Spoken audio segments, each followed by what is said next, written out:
The desert was quiet that night. The stars were sharp and cold, shining above the endless sand. Jack Carson stood outside his small workshop at the edge of the dry valley, wiping oil from his hands. He had just finished fixing a broken power cell for a farmer's crawler when a sudden flash tore through the night sky. It looked like a shooting star at first, but it was too bright, too fast, and it left a burning trail behind it. Jack watched as it disappeared beyond the hills, and a few seconds later, a dull explosion echoed through the desert air. He stood still for a long moment, then sighed. Out here, strange lights were not unusual.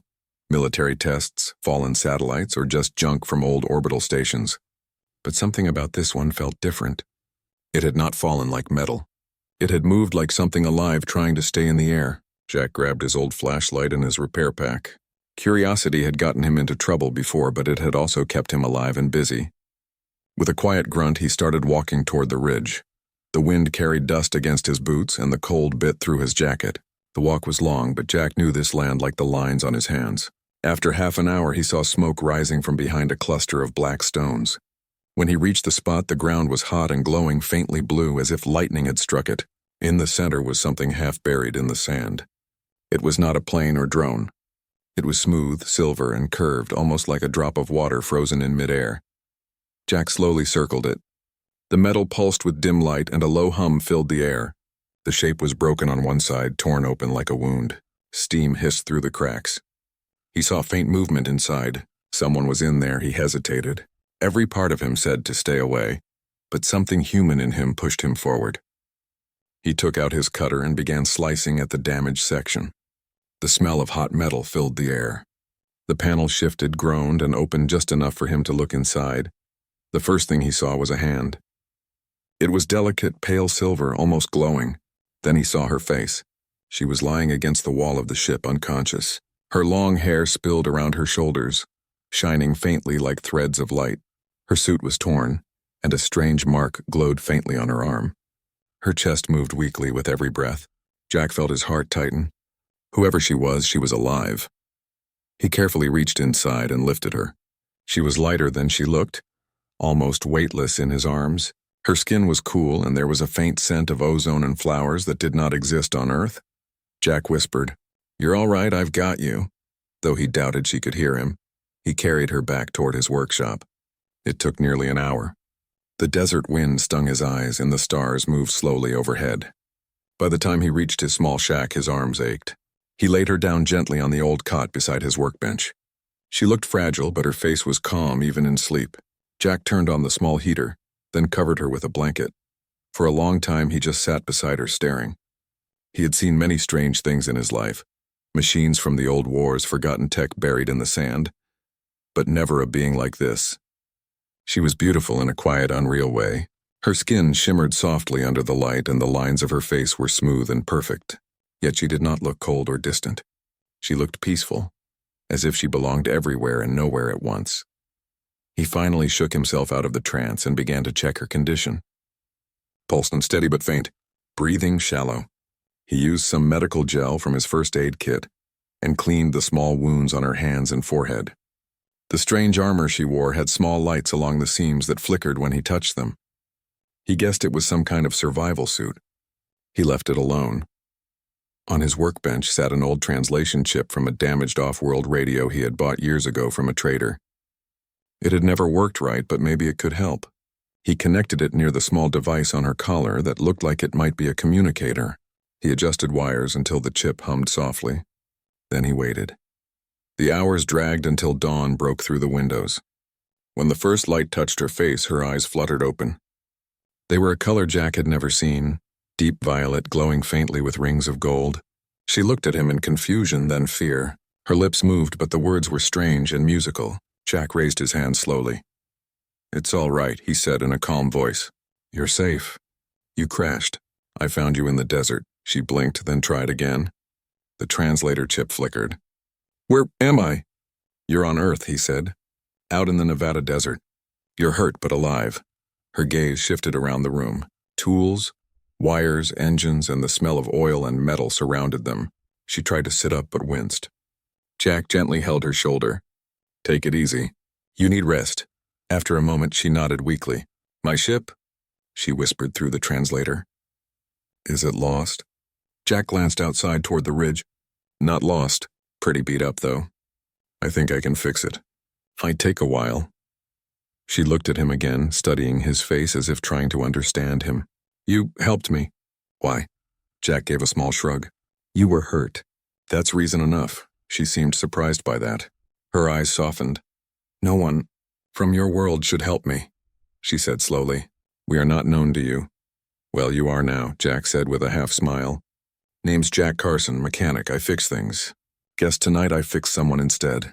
She stared at him, silent for a long time.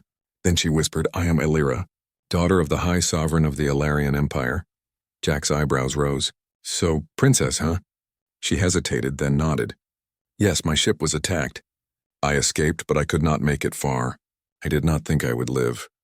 Well, Princess Elira, Jack said softly, you made it, and as long as I'm around, you're safe. Her lips curved into a small, tired smile. You speak with certainty, human.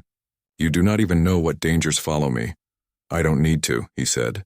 I just know someone was in trouble. That's enough, Elira watched him closely. In her world, kindness was often a mask for ambition, mercy a path to gain favor. But this human's eyes held no calculation, no greed. Only simple care. She felt something stir inside her, a warmth she had never known before. Jack stood and poured water into a small cup, holding it out to her. She took it carefully. When their hands touched, she felt a faint hum, almost like the living pulse of the ship's core. It startled her, but she said nothing. He turned away, opening the door to let in some air. The morning sun had risen over the dunes, painting everything in gold. I'll go check your ship again, he said. See if it's something I can handle. I will go with you, she said softly. You're not ready to walk, Jack replied. She gave a faint, amused smile. You will learn that Ilarian strength does not fade so quickly. He hesitated but nodded. Together they walked across the sand, her movements graceful even in weakness. The ship lay half buried where he had found it. Smoke still rose from the cracks, but the silver metal was healing itself slowly. It pulsed with faint light as if alive. Jack knelt beside it, running his hand along the hull. I've never seen anything like this, he muttered. It's almost breathing. Elira crouched beside him. It is built from living alloys. It responds to those who touch it with intent. Then maybe it likes me, Jack said, smiling faintly. Perhaps it does, she replied. As do I, he looked up, puzzled. What was that? She looked away quickly. Nothing. Just words from my people. He shrugged and returned to work. Hours passed as he repaired what he could. He replaced burned cables with whatever he had in his workshop, fitted new seals where the hull had melted, and adjusted circuits that hummed at his touch. The ship seemed to recognize him. Some panels even opened for him when he whispered softly to them, as if responding to his tone. Elira watched in silence. She had seen royal engineers, battle technicians, and shipwrights work for years, yet none had treated machines with such patience or respect. This human did not force the ship to obey. He asked it, and it listened. When the sun dipped low again, Elira stood beside him. Her strength mostly returned. The air was cooling fast. Jack wiped sweat from his forehead. It'll fly again, he said. Just needs more power and a few systems recalibrated. You are different from most of your kind, Elira said softly. Different how? You do not question who I am. You do not ask for reward. You do not fear me. Jack chuckled quietly. Maybe I'm just too stubborn to be afraid. She looked at him, eyes glowing softly in the twilight. Among my people, we choose our life partners by heart, not blood. When I look at you, I see the kind of strength my people forget. Jack frowned slightly, not understanding. I'm just a mechanic, princess. She smiled faintly. Not to me, Jack Carson. You just don't know it yet. The desert wind whispered between them. Above, the first stars appeared again. Far away, faint lights blinked in the sky, 3, then 4, moving fast. Elira's expression changed. They are coming, she whispered. Jack followed her gaze. Friends of yours? No, she said, voice low. The ones who tried to destroy me. Jack looked at the ship, then back at her. Then I guess we better finish fixing this thing before they get here. Elira met his eyes, something fierce and gentle shining within her. You would stand with me? Even against what you do not understand? The wind picked up again, carrying the sound of distant thunder. Together they turned toward the broken Starship, standing side by. The night deepened over the desert. The stars looked sharper than before, cold and endless. Jack Carson stood outside his workshop with his old rifle slung across his back and a wrench in his hand. He was not sure which tool he would need first. Beside him, Princess Elira watched the sky with steady eyes. The faint lights had grown larger now, moving slowly across the clouds. They were not stars. They were ships. Jack could see the worry on her face even though she tried to hide it. The glow from the damaged Starship painted both of them in silver light. "They're getting close," he said quietly. "Yes," Elira replied. "They followed my beacon when I crashed. I tried to erase the signal, but it was too late. They are hunters from the Dominion. They want me alive." "Alive doesn't sound so bad," Jack said. Elira's voice was calm but cold. "Alive for ransom or for control. My blood carries the royal code of my empire. With it, they could rule entire fleets," Jack frowned. "So they can't have you," she looked at him. "You do not know what you are saying. These are trained soldiers with weapons your world has never seen." He smiled faintly. "Ma'am, I've seen a lot of things break down in my life. Doesn't mean I give up trying to fix them." Elira almost smiled at that, but the moment passed when a deep rumble echoed across the valley. A bright beam of blue light swept the sand, cutting through the darkness. Jack grabbed her hand without thinking. Inside now, they ran into the workshop, ducking behind the metal walls. The air hummed with static as one of the enemy ships descended, stirring up a storm of dust. The ground shook. Jack peered through the cracks in the wooden wall.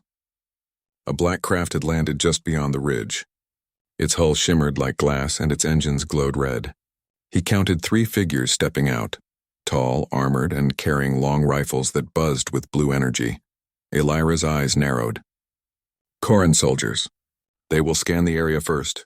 If they find my ship, they will destroy it." "Then we better move first," Jack said. He checked his old plasma cutter, the closest thing he had to a weapon strong enough to cut metal. "I'll draw them off.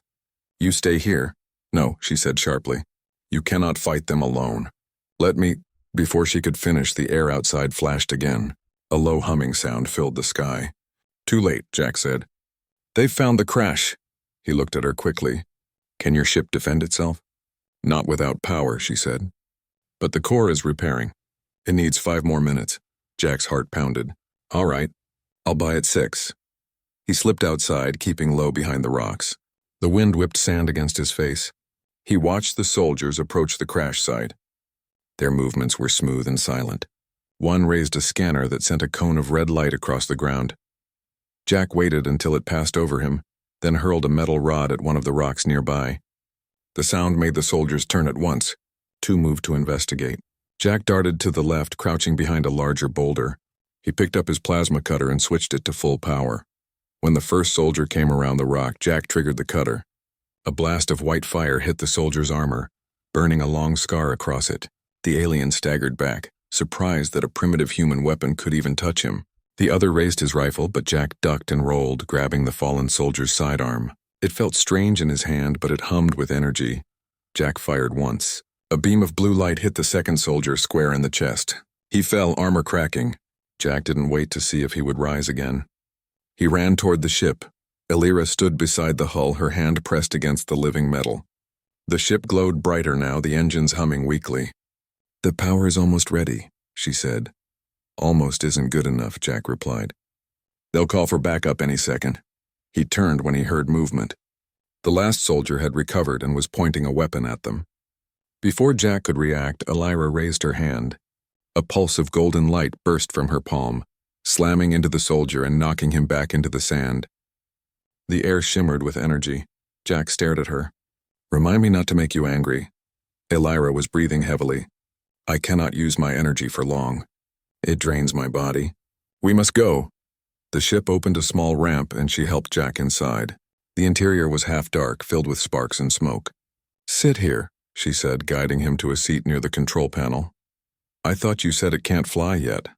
"It can," she said, fingers moving quickly over glowing symbols. "But not far. Enough to escape the desert." The ship rose slowly, sand swirling beneath them. Outside, lights from the enemy ship flashed again. Elira pushed the controls forward. The Alarian vessel jolted, then shot upward into the sky like a streak of silver. Jack held on to the seat, heart pounding. "I'm guessing seatbelts aren't a thing in your empire?" Aelira gave a small laugh despite the danger. "We rely on trust." "Well, that's new for me," he said, gripping the chair tighter. The enemy ships followed. Blue energy beams shot past the windows. Aelira swerved hard, dodging the blasts. The ship shuddered as one of them hit the rear hull. Sparks flew from the control board. "Can you fix that?" she shouted over the noise. "While flying?" Jack yelled back. "I'll try." He jumped from his seat and opened the maintenance panel. The circuits inside were alive, glowing like veins of light. He stared for a second, then began to work using his tools and pure instinct.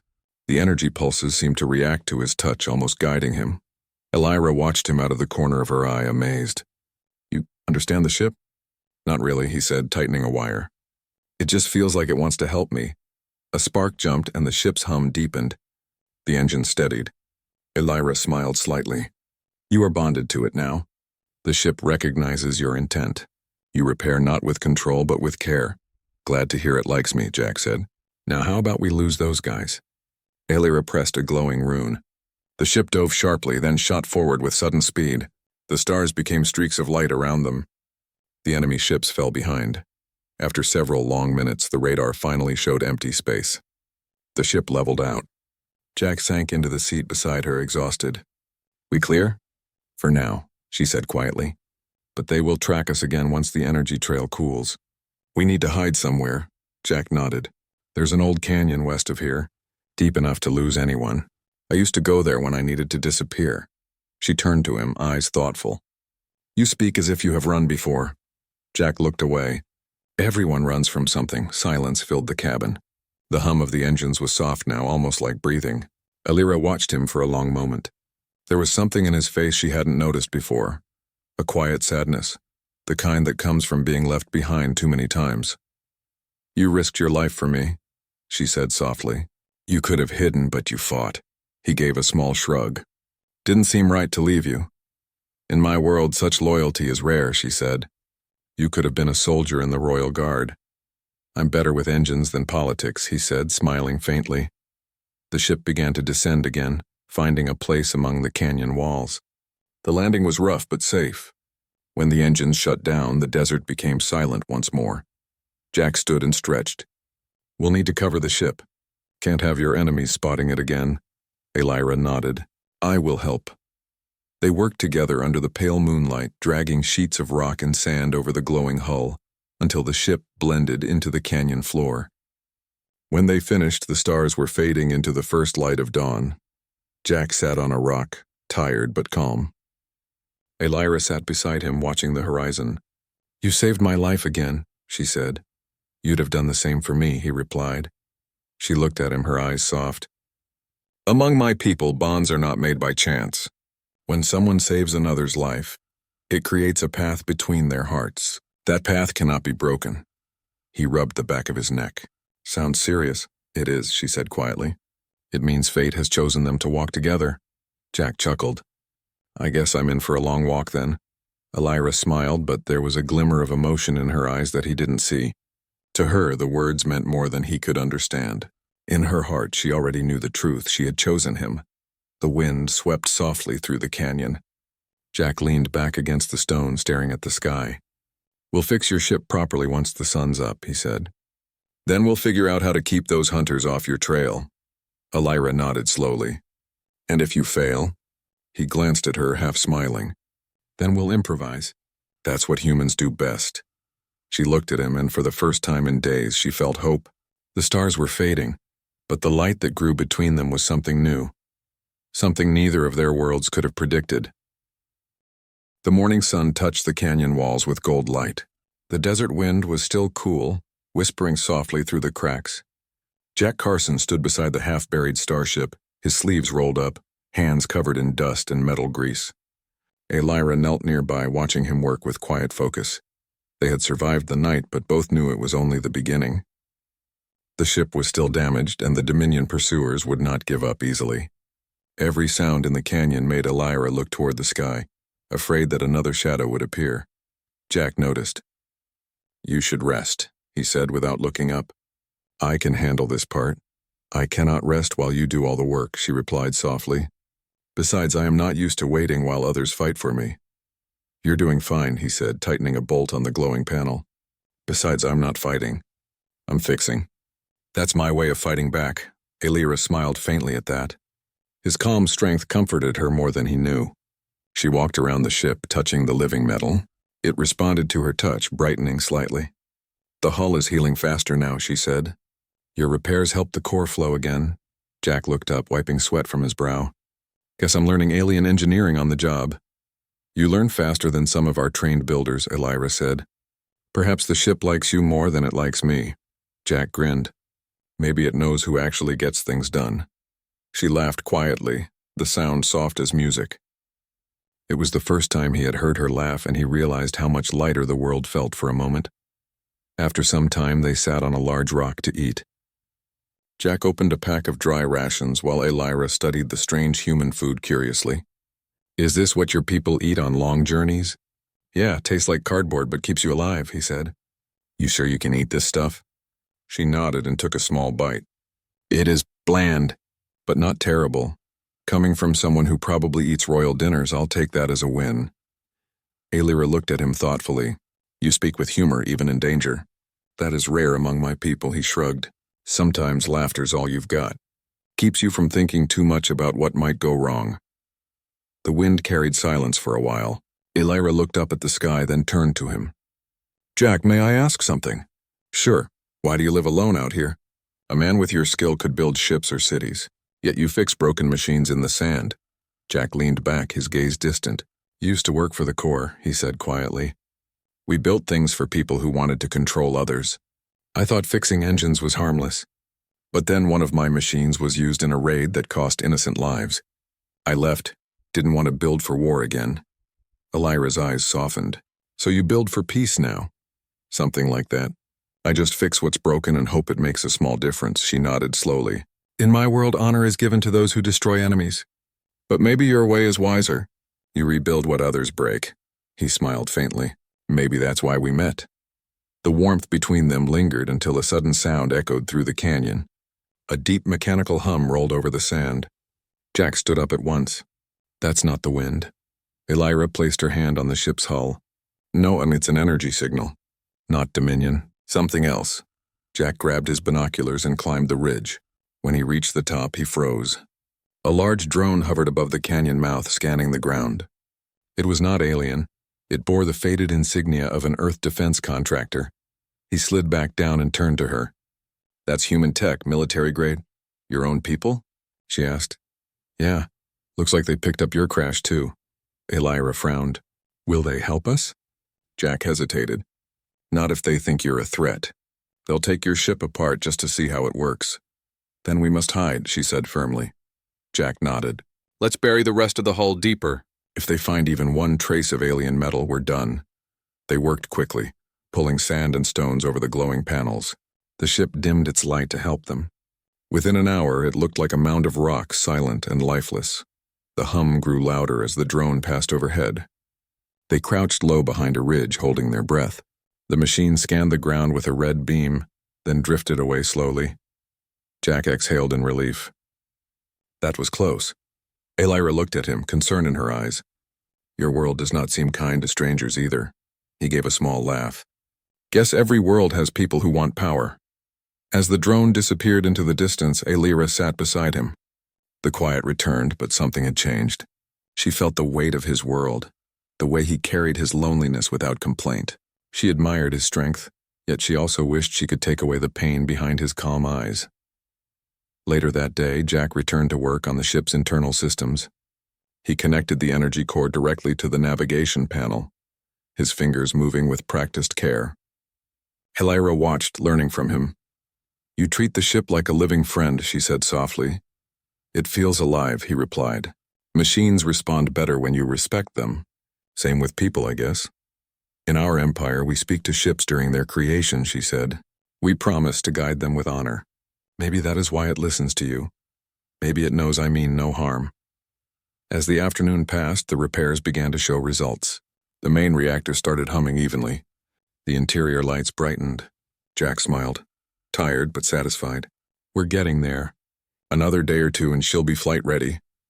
Elira touched the control panel and soft light bloomed around her hand. Thank you, Jack. Without you, I would have been lost. He shook his head.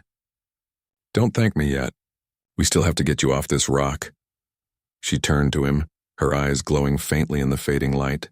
And what will you do after that? He paused. Guess I'll go back to fixing broken machines. And if I asked you to come with me? She asked quietly. He blinked, surprised. To your world? Yes, my people could use someone like you. Someone who sees worth in mending, not destroying. Jack smiled but shook his head. I wouldn't fit in up there. I'm not royal material. Neither am I, she said softly. But sometimes destiny does not ask who is ready. It simply chooses. Before he could answer, the ship's sensors began to beep rapidly. Elira moved to the screen. The Dominion has found our trail again. They are approaching fast. Jack's calm vanished. How far? Less than an hour, she said. They are following the energy residue from last night's flight. He looked around the canyon, thinking fast. If they spot us here, we can't outrun them. We'll have to fight. Elira nodded, determination in her eyes. Then we will fight together. Jack began setting up old power coils and scrap panels as decoys. He linked them to his generator. When they come close, this will overload and blind their scanners. Might buy us a few minutes? Elira helped him, her hands moving swiftly even as exhaustion showed on her face. You risk much for someone you barely know? She said quietly. I don't measure people by how long I know them, he said. Just by what's right. When everything was ready, they took position behind the rocks. The sun was low now, turning the sky red. The first enemy ship appeared like a black shadow against the horizon. Elira gripped the edge of the rock, whispering in her own language. Jack glanced at her. What are you saying? A prayer, she said. For courage, for truth, and for you. He swallowed hard, feeling something tighten in his chest. Before he could speak, the ship fired a pulse beam. The sand exploded nearby.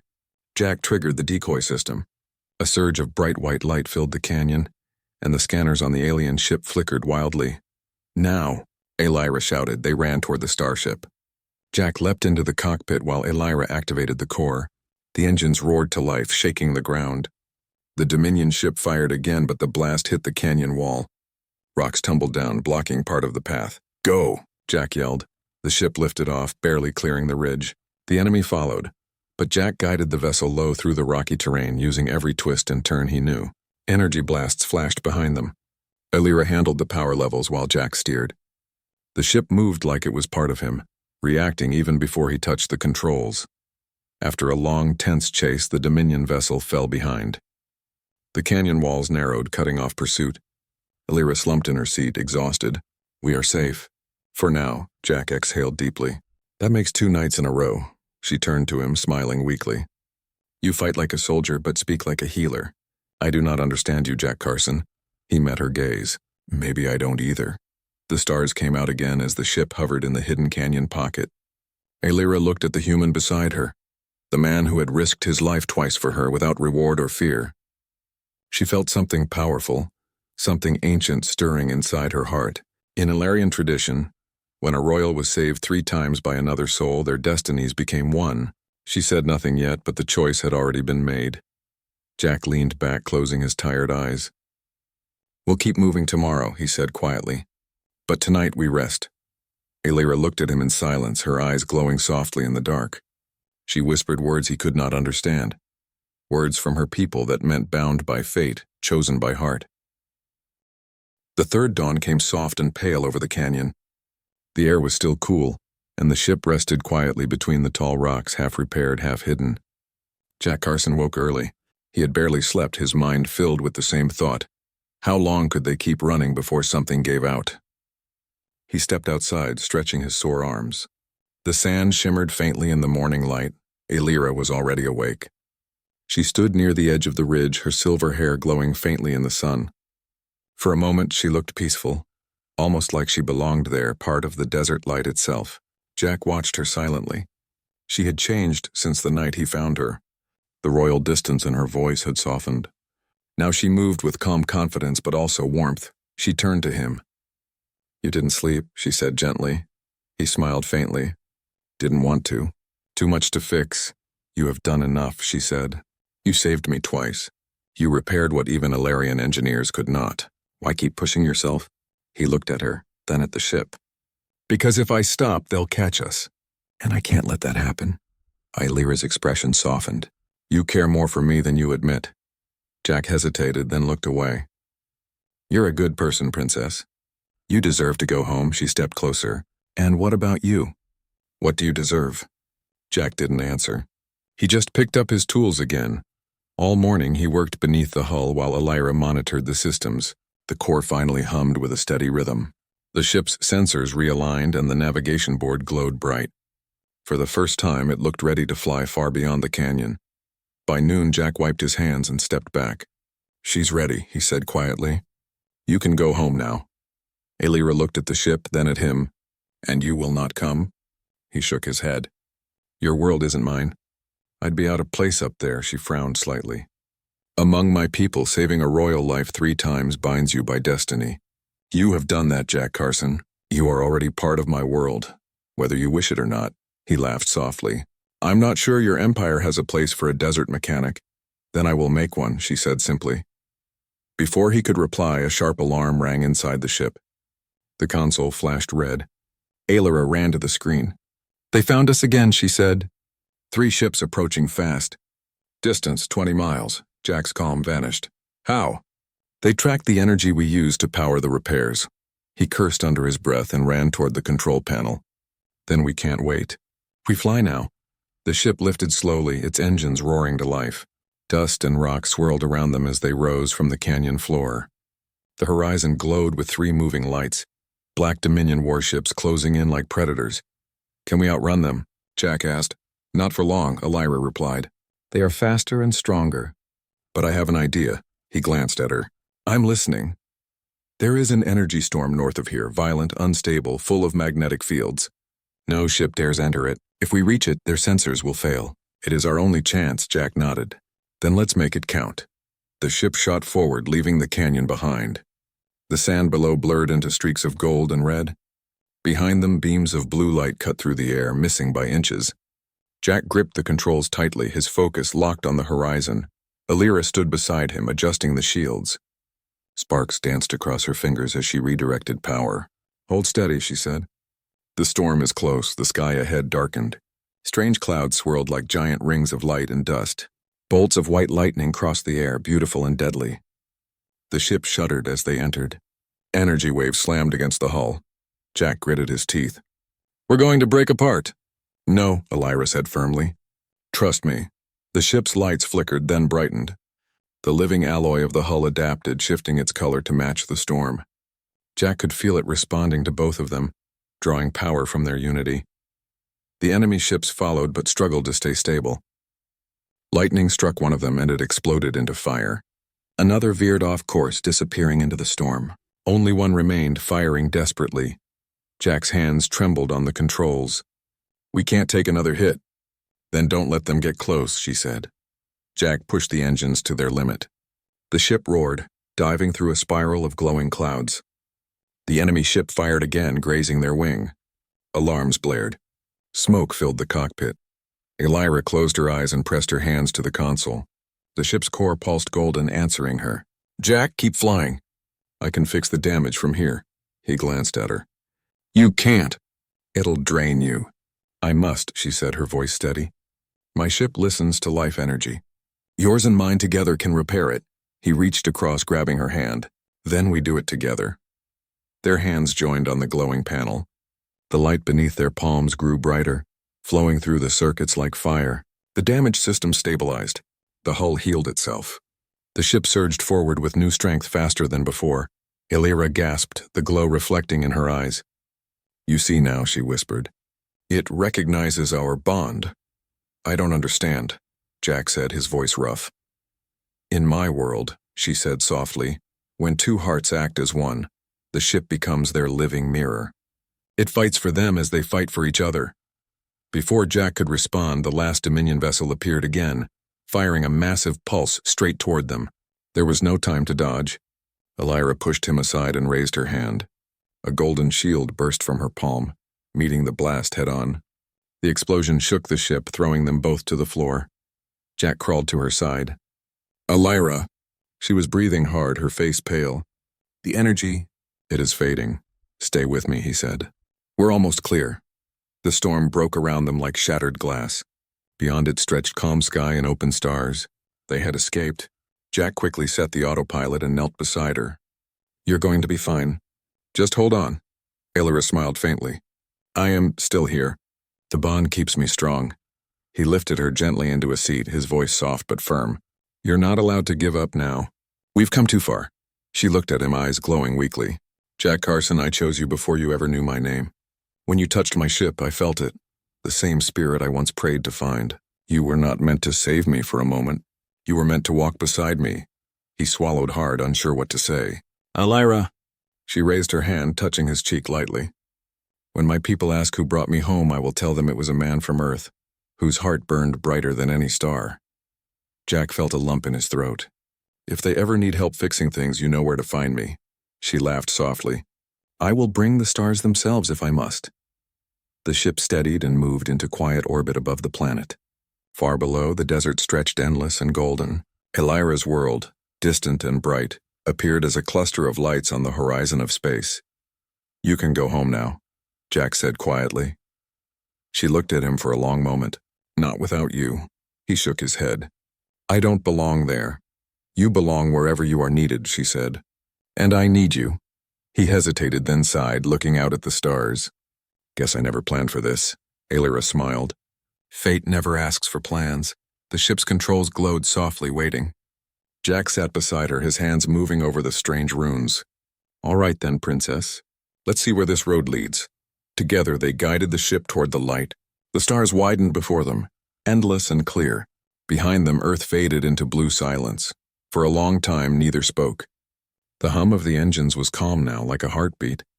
Jack finally broke the silence. So what happens when we reach your home? Alara looked at him gently. You will see. My father will ask who you are. I will tell him you are the one who fixed more than my ship. You fixed my heart. He smiled faintly. You sure he's going to like that? If he does not, she said, he will learn what it means to face an Alarian princess. Jack laughed softly, shaking his head. I think I'm already learning that. Alara reached out and took his hand. Then perhaps you are already part of my story. The ship glided through space, leaving a faint trail of gold light behind it. Below them, the storm finally quieted and the desert returned to stillness. The wreck that had brought them together was gone, replaced by something greater than either of them had expected. Jack leaned back in his seat, feeling peace for the first time in years. You know, he said quietly, I used to think I was done fixing things. But maybe I just hadn't found what was worth fixing yet. Alara smiled, her violet eyes glowing softly. Then perhaps now you have. The ship sailed onward toward the rising light of a new world. The mechanic who once lived alone in silence, and the princess who had fallen from the stars, now shared a bond written across two worlds. And somewhere deep within the living heart of the ship, the energy pulsed in rhythm with theirs, steady, strong, and eternal.